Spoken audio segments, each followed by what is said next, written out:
Hi, this is TNI's Worldview. This week, Marco Rubio, the US Secretary of State, met with Sergei Lavrov, the Russian foreign minister, in Riyadh, Saudi Arabia, in the presence of the National Security Advisor of Saudi Arabia, along with a larger team.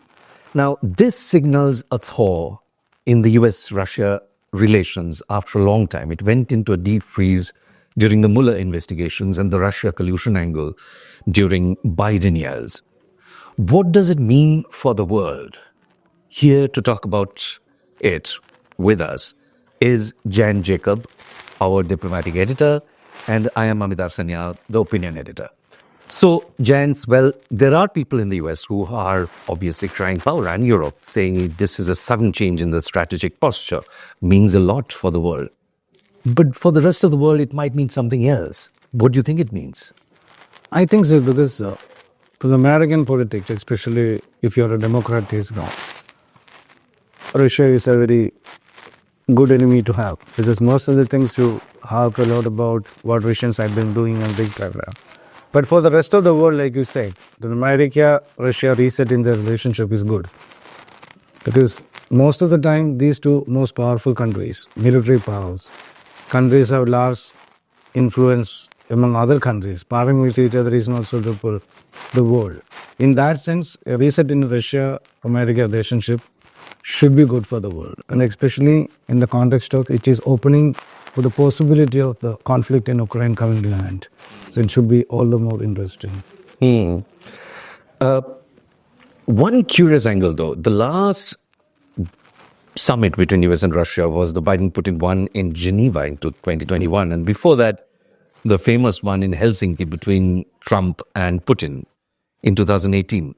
Why choose Riyadh for this one, which has never ever hosted this kind of a thing? It's obviously not the final summit. It's a preparatory meet. It was not between the heads of state. But why Riyadh? So Riyadh, if you look at Prince Salman and Saudi Arabia, both Russia and America have an interest in Saudi Arabia.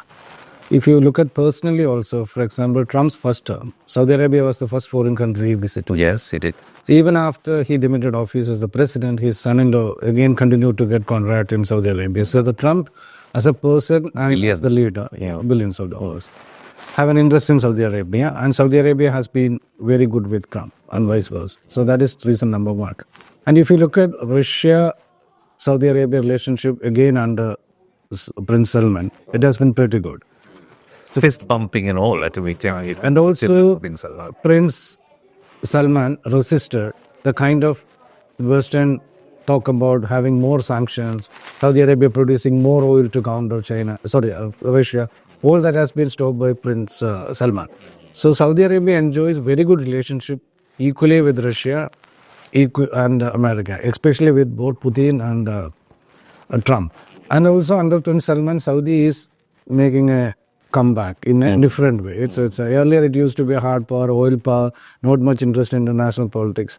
Now they are also pitching under this Vision 2030 and things. They are also pitching like we are a very soft power country. We can host summits like this. And World Cups and also sports washing. And also this will give them a larger leverage in the conversation around Palestine, because Saudi Arabia is again hosting a mini Arab summit on Friday. Right. So having good relation with Trump, especially he will be encashing on this. And that will give him larger leverage within GCC in the Arab world in conversation about Gaza or Palestine with America. So it's not lost in the rest of the world that these three are among the largest producers of oil and gas in the world. So there is an implication, if nothing else, on that too. Now, Lavrov, the foreign minister of Russia, and Dmitry Peskov, the Kremlin spokesman, they indicated that much more than Ukraine would be on the table. What should be or would be on the table when the two leaders finally meet? So a lot of this regular conversation between America and Russia, which survived even Cold War, got into a deep freeze like you mentioned. Now that is changing. Like they will have regular ambassador exchange and they will be having a regular diplomatic relationship. From that perspective, a lot of things which they were talking in the past will come back. Because now America considers Russia as an enemy, putting under so many sanctions. And also when Russia is willing to talk and imposing more and more sanctions on Russians will not be tenable. So there will be less sanctions. So this will also lead to mainstreaming of Russia in one way or the other. So that is good news for Russia. That is good news for even America because they will not be spending so much money on Ukraine or getting into a geopolitical war far away. So I think it's a win-win situation for both Russia and the United States. Where does that leave Europe? Europe has reacted very strongly to this, that they were taken aback by this call for a summit. Later, they were told that they will be brought in time, but Macron had called a meeting in Paris to reassess the situations. They have been talking for long, including at the recent Munich Security Summit, that Europe should go it alone. They have been talking for a very long time, from Trump 1, actually, when Trump said you have to up your defense budgets in NATO. Now, what does it mean in the light of this, actually, for Europe? There's a lot of interest in the European power side in Ukraine, which is very genuine. Like it's a European security issue as well. Yeah. And a great deal of that happened because they were getting active support from the Biden administration. It was primarily American money and the European talks and some arms that is there. But America was the glue that held the European countries together. That is point number one.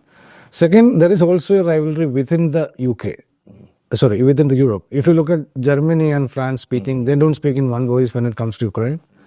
So like, who is a bigger power? Is it France or Germany? Or if you look at the kind of interest that UK has.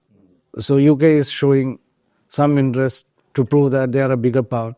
It is now proposing peacekeeping troops. Yeah. So without having a peace on the ground, they even want to send peacekeeping troops. That is also there.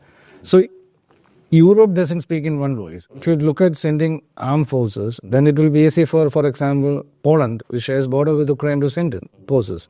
But they are not doing that. So Europe is not talking in one voice on this. Some Western European powers, that is Germany, France, and to a great extent UK, they are interested in it. But I don't think when it comes to the whole of Europe, they are not in one voice of all this. But Americans have made it very clear.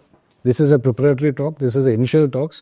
Going forward, they will be considering including Ukraine, then comes Europe, and they will bring all the stakeholders together.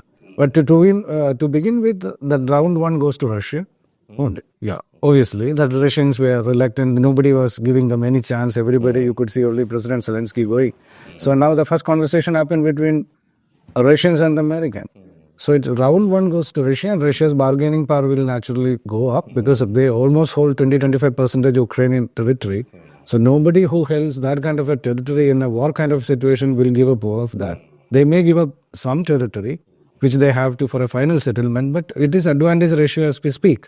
So whatever European concerns about security, that may not hold true. And also, Russia is very clear on one point, that is this 2008 proposal of Ukraine getting a membership in NATO, which is by and large the basic reason for all that we see in that area. Right. So that may not work. Anyway, like you mentioned, Trump is not interested in any way in NATO expansion and things like that.